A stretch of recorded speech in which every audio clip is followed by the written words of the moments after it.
자, 여러분 반갑습니다. 수학의 마술사 최길영입니다.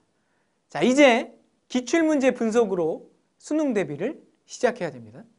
그러니까 많은 학생들이요, 진도를 끝내고 기출문제를 풀면서 실전 훈련을 하려고 하는데 보통 그럼 늦어요.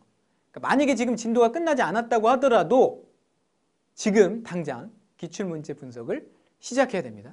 그리고 모의고사 문제 풀 때요, 한 문제를 풀더라도 다양한 풀이법과 접근법을 생각하면서 공부하는 것이 굉장히 중요합니다. 그러니까 많은 학생들이요, 그냥 맞았어, 이렇게 채점해가지고 맞았어. 그러면 그냥 넘어가. 그럼 내가 기출문제 분석이 끝났는 줄 알아.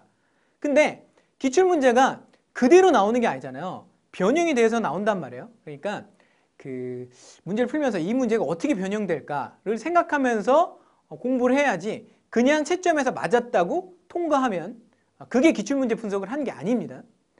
그리고 너무 어려운 문제 연습을 하는데 치중하는 거는 별로 좋은 생각이 아닌 것 같아. 왜냐면 자, 30문제잖아요, 수능이. 근데 그 중에 80%는요, 그러니까 24문제는요, 기존에 나왔던 유형들, 기출문제에서 그대로 나와요. 그러니까 80%의 이 문제를 확실하게 맞추는 전략으로 가는 게 좋지, 그 29번이나 보통 30번이 이제 고난이도 문제잖아요. 그러니까 이런 문제를 맞추기 위해서 막 고난이도 문제집 사가지고 거기다 막 엄청난 시간을 쏟아붓는 학생들이 있는데 전략상 이거는 좋지 않은 것 같아.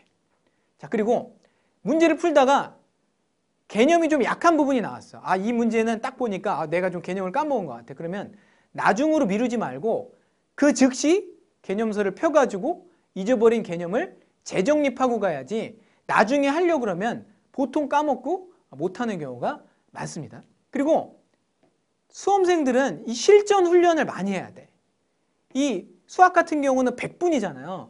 자꾸 이렇게 100분 동안 집중해서 실전 훈련을 자꾸 해야만 그 시간, 이 시간을 어떻게 조절하는지 이게 몸에 딱 배게 돼. 그러니까 아예 그냥 이 시간이 몸속에 완전히 체화돼가지고 내가 이 수학 문제를 풀 때도 자꾸 시계를 볼 수는 없잖아요. 그러니까 뭐 내가 15번을 푼다, 16번을 푼다 그러면 이게 그냥 몸에서 느껴져야 돼. 내가 흐름을 잘 타고 있는지 안 타고 있는지. 그러려면 평소에 시간을 정해놓고, 그죠? 100분 동안 시간을 정해놓고 문제 푸는 연습 많이 해야 됩니다. 자, 수험생한테 이제 가장 강조하고 싶은 마지막 컨디션 조절이죠. 그 수능 당일날을 한번 생각해 보세요.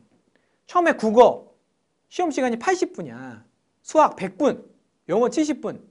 국영수만 합쳐도요 250분이에요. 이 4시간이 넘어. 그죠?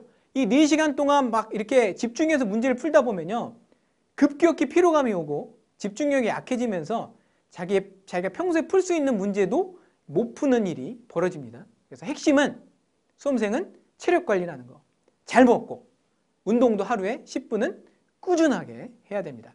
자, 여러분 좌절하지 말고 끝까지 하루하루 최선을 다해서 여러분들이 공부하셔서 여러분들이 바라는 꿈, 여러분들이 바라는 목표 이루시기를 간절히 바라면서 마치도록 하겠습니다. 여러분 화이팅입니다.